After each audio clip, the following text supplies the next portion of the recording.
Well, guys, it's finally come. Our show that we waited for. Our show that we waited for a long time has finally arrived. The year was 2017. And there was a show that was nominated for Best Ending, and it was. And it won.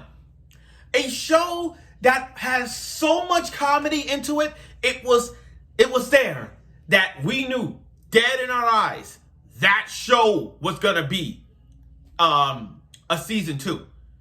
And now we're in the year 2021. And boy, it never disappoints us. We have reached our moment. And now it's time to talk Miss Kobayashi's Dragon Maid. Yes, season 1 was in 2017 was Miss Kobayashi Dragon Maid, a show that really brought out the landscape of dragons. And in the back, like always, dragons at your service. So now, after years and years of waiting, we have got season 2 of Miss Kobayashi Dragon Maid S.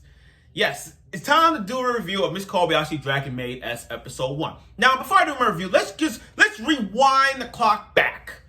2017 was Miss Kobayashi Dragon Maid, and it was a show that was really great. Awesome to say the least. So the storyline behind Kobayashi Dragon Maid was just simple. Kobayashi.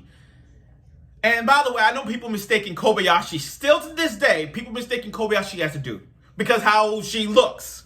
Take note, I say she. How she looks, and I understand why people are so like, but that's a dude. But it's a woman. His name Miss Kobayashi. So I understand she looks plain and everything. But anyway, so Miss Kobayashi Dragon Maid is basically about Kobayashi being a worker, office worker, you know. She goes out drunk one night, and then she rescued Toru, who was a dragon at first. Toru's in her dragon form. She removed the sword, and then they go out, and then, I'm sorry, not going out. Then they all, sat and drinking, and, drunk as she was, she's like, you could stay with me. And then the next day, you know how that is. Toru arrived at Kobayashi's house, and she's living now a life as the maid. Now, along through the adventures of Miss Kobayashi Dragon Maid, we have encountered new dragons. I'm sorry, in season 1, we encountered new dragons. Let's break it down for a bit. First off, we got Elma, who always eats. Always eats. We're talking like sweets, and more sweets. Doesn't matter what type of sweets it is, she'll eat it. She just loved it so much. She always gets hungry. 3 o'clock. It's like a pet dragon. It's like having a pet dragon. Like, 3 o'clock, okay, eat. 6 o'clock, okay, eat. 9 o'clock, you eat. Okay. But Elma's really nice. She's nice. And then you got Lokoa, the big-breasted ex-goddess herself, who lives with a boy named Sota. And I'm not jealous of Sota. I just wish Sota does something to Lokoa. But hey, who am I wrong? You just look at the dojins for yourself and just prove otherwise. But you got Lokoa, who is hot, like wearing tight shorts, a tight black tank top, and she is hotter than ever. In fact, Lokoa is the fan service to what Miss Kobayashi Dragon Maid is. It's just the fan service, and that's what she does. Props for her, though. I give her contact. She got great contact eyes. I get that. Then you got Fafnir, who's the dragon, black dragon, who's literally a NEET, who plays online games on a regular basis every single day, living with Kobayashi's friend, who is also an otaku too. And then you got the adorable little dragon Kana, who everybody likes as a sister/daughter that everybody has. And I'll tell you to this day, I don't see Kana as waifu material. Hell no. I see Kana as a daughter/sister you want to have. I mean, she's so adorable. And in season 1, like I said, we have so much comedy. It's just the life and times of Kobayashi and Toru. And with somewhat fan service by Elma. I mean, by most of the dragons when they bounce with their boobs. And we got a whole lot of Kana-gasms, which, by the way, that's still out there to this day with the whole Kana-gasm with Kana's friend. Always Kana-gasm, by the way. But, so now throughout the timeline of Kobayashi Dragon Maid, not only we got DVDs, we got figures. There's swimsuit figures. We got bunny figures. We got people cosplaying as each of the dragons. And we even had an OVA and a miniseries. the mini dragon series that only lasted what, about 3 minutes, it was that anticipated show that we yearned for. I already said this intro kind of long, but it was that kind of thing. And then the trailer came up with them rapping and all that stuff, so it was kind of explain what the S stands for. So again, after years and years of waiting, we have waited for Miss Kobayashi Dragon Maid S. So without further ado, let's get right to it. Here's my review of Miss Kobayashi Dragon Maid S. Season premiere, episode 1. Let's do it. I like how it starts. Well, what can you say about Kobayashi Dragon Maid? The opening is, the characters are the same. The animation never fails me. And every character is still the same to this day. So let's look into it. First off, you got Toru arguing this competition over this other maid cafe that's across from him, saying that she wants to prove that she's the ultimate maid. So as soon as she went down there, they automatically hired her because she got the appeal of a maid outfit, obviously. She got the appeal of a maid outfit, obviously. And then literally she's just like, okay, you're hired. And now the opening. Oh my God. I think this is the show that everybody will be talking about till this day. I give it a week. This opening is so legit. I love how they were, like the opening song, they were moving like this, moving and dancing like this, like yo, all that stuff. It was like looking back at Jujutsu Kaisen ending. If you look at the Jujutsu Kaisen ending, which is still one of the best endings out there. If you look at the Jujutsu Kaisen ending, you see it go through the doors and they do all that movement thing. So when you look at Kobayashi Dragon Maid opening, it was still funny to watch. And I love how each was cosplaying. Like you got Loco dressed as a Playboy bunny girl, which is a figure, by the way. It's gonna be a figure. You got everybody dressed up as a business outfit, and Kana adorable dressed as a magical outfit. They were all like dancing to the opening. It was fantastic. It was like one of those openings you have to watch it over and over again and see how great it was. And then, and what I like about the opening, it gives you details like we're gonna see the dragon Illulu soon. But I didn't expect to be appear in the first episode. They really gave us out. They really put her in the first episode. So Lulu came out. Oh, and by the way, I forgot to say this video might be a little longer, so bear with me on this one, because I'm going over hype for this show. Bear with me. So again, the opening gave away not only Lulu debut, it also gave us new characters that we're gonna see along the way. New side characters. And the dragon forms. I like how they did in the opening when they show every character dragon form. Fafnir dragon form, Elma, Loco, Kana, Loco. I love how they emphasis on the whole dragon form because we never actually seen their dragon form before. I mean, in season 1 we saw them, but not like Locoas or anything like that. So we didn't really get much. We often don't see their dragon form, but we do know what they were like back in season 1. So I give them that. But it really gave us an emphasis. It really gave us like, oh my God, these openings are really interesting now. Now here's the thing. I can't argue which opening is better, the first one or the second one, because they're both really good. The only thing I like about both seasons is them dancing, and that's what makes it good. Now, back to what I was saying. So I like how Kana and Kobayashi goes to see what Toru working. And Toru, she's a really good chef. After one season of it, her cooking skills have improved and improved and improved. I mean, the way how she make these omelet rice was great. Especially Kana. Yo, Kana is so adorable. I can't even look my eyes over her. She's like, let's be honest, guys. Would you put Kana as your top 10 favorite characters to have as a daughter/sister? She is adorable. She's like, omelet rice. And I'm like, oh my God, I get chuckles every time I see her. She's so adorable. Oh my fucking God. Anyway, so you got Toru becoming she's a head chef. Her cooking skills are really good with her omelet rice. And then, having her calling her master. She doesn't want everybody to call Kobayashi her own master because her master's Kobayashi. Okay, so we're just gonna have only Toru can serve her. And it's the funny thing about this moment. They're doing the maid thing. And once she served omelet rice, here's the thing. I literally thought Toru was gonna do what she did in season 1. Put some of her dragon tail inside the omelet rice. Like I literally thought she was gonna do that. And then she did this, how like maid cafes go where they do like the little love charm thing to put your thing on the omelet rice or food. You know how that is? Like that. Like the little chant, like, and then they'll put a heart thing on it. Okay, that's fine. But when Toru did it, she really cast dark magic. She put in that dark magic. on the rice, all purple gooiness. And even Connor liked it. She's like, good. Oh my God. And Kobayashi ate it. So she was working. So Toru did a good job being a maid, but she quit because she prefers to serve Kobayashi. I mean, I understand that, but she doesn't, because remember, back then she didn't want, like, Connor goes to school, Kobayashi's at work. Toru just stay home, like a stay-home mom. She wants to work. So with Toru on the other hand, Toru was like, okay, you know what? I don't want to work here. I want to serve Kobayashi. But I'll tell you what, I can help you cast a spell. I can help y'all make spells to make your food really spectacular. And so the next day or so came by. You got Kobayashi's friend and Fafnir came to sit down in the Maid Cafe, and one of the maids tried to do the spell. Now, let's get down to business. The second half of the series, we got Illulu. So how it kicks things off? Okay, let's get down to business. I know I'm being loud, but bear with me on this one. I'm a little hyped because this show was freaking hype. Talk about a first impression. Anyway, so there was a mountains out that destroyed it. That's where Toru was back then. So they go and ask him, like, okay, do you know anyone? Do you know what happened there? Fafnir's like, no, I've been online. Loco was out in another country.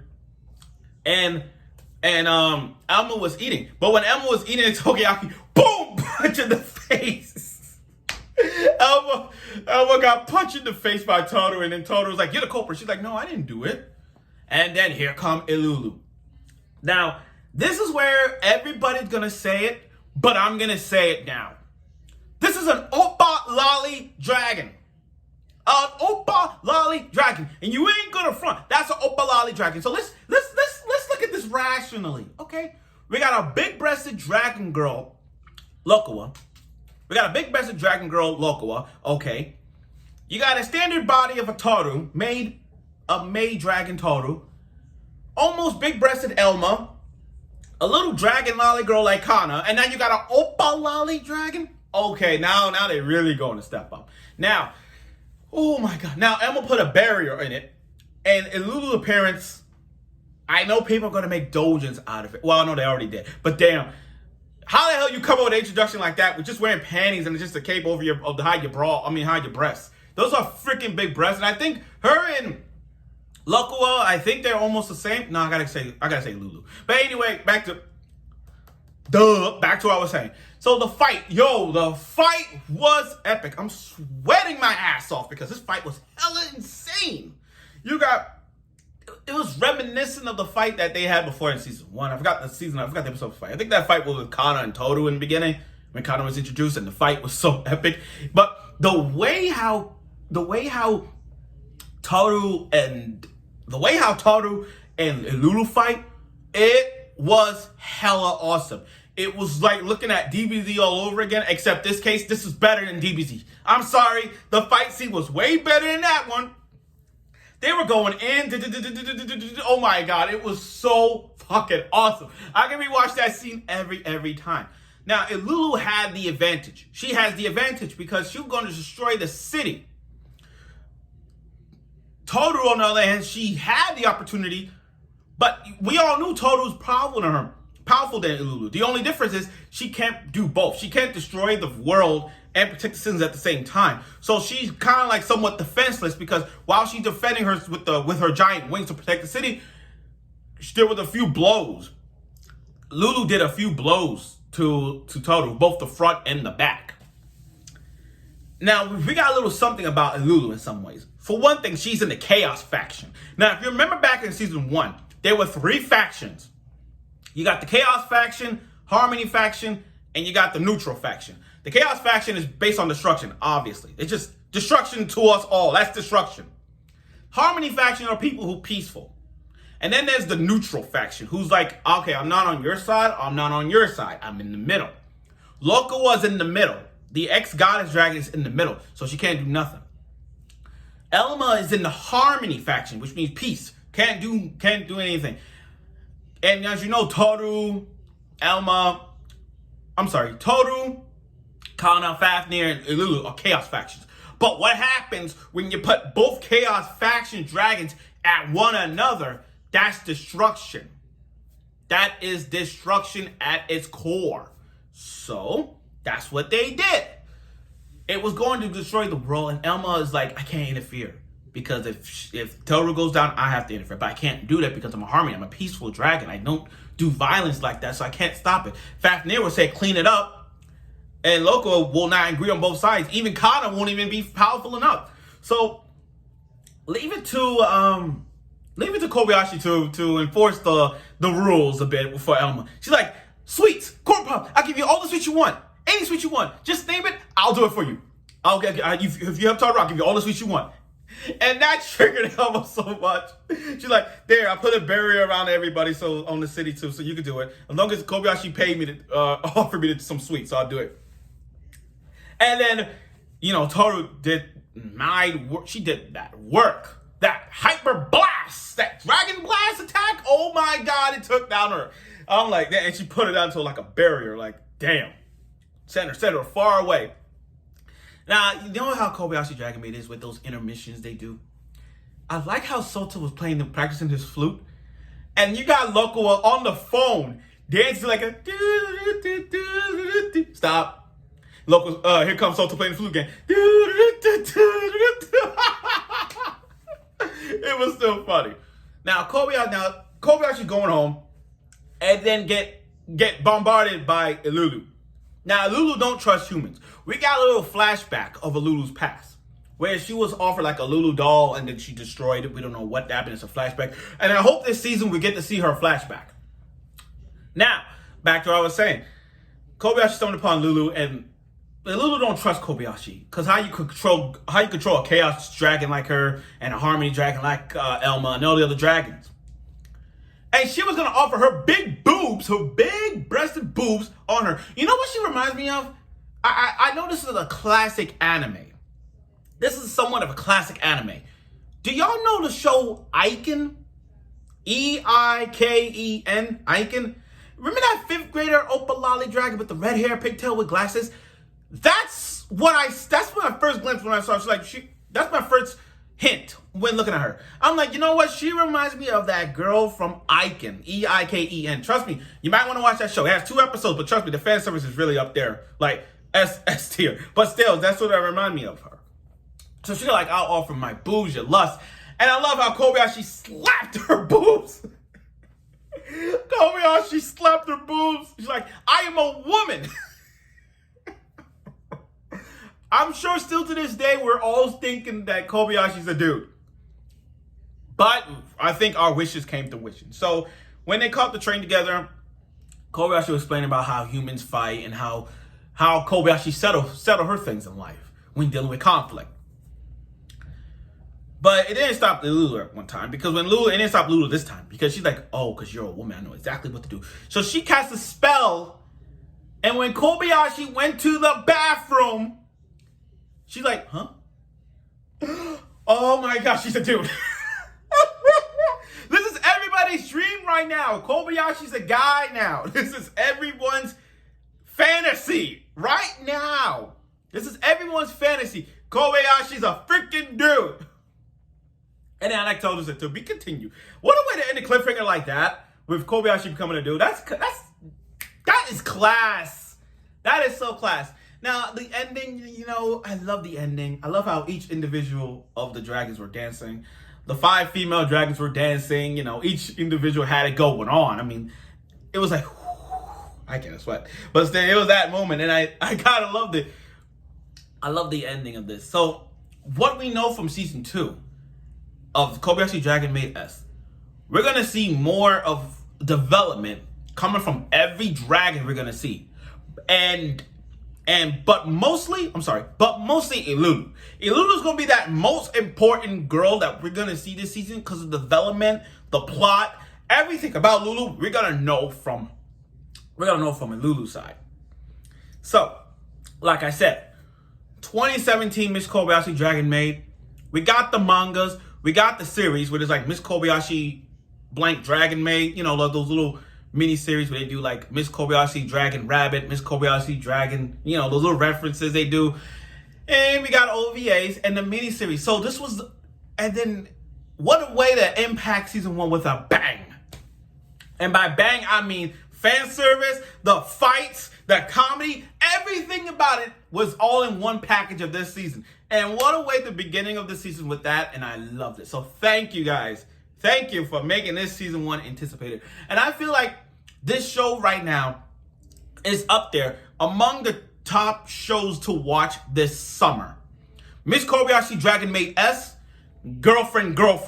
And I don't know if there's other shows that's going to be up there among the other two, but those were the two shows to me that was generally the most talked about. No, my bad. Love Live Superstar, because it's Love Live, and I love Love Live. See, notice I have my Aquas and Rico shrine up there. But still, this is one of those, Miss Kobayashi Dragon Maid S is going to be, by far, the most talked about show of the summer. A top 3 or top 5 pick. But like I said, the first episode was great. I love the opening. I love the ending. The animation never ceased to disappoint me. It's still the same, and all the characters are still the same. So I like this. But again, we're going to see some development along the way. And let's see where this leads to. Hopefully, we're going to see more and more impact, more fighting, and everything in this season of Miss Kobayashi Dragon Maid S. So I look forward for next week's episode, and I'm sure you will.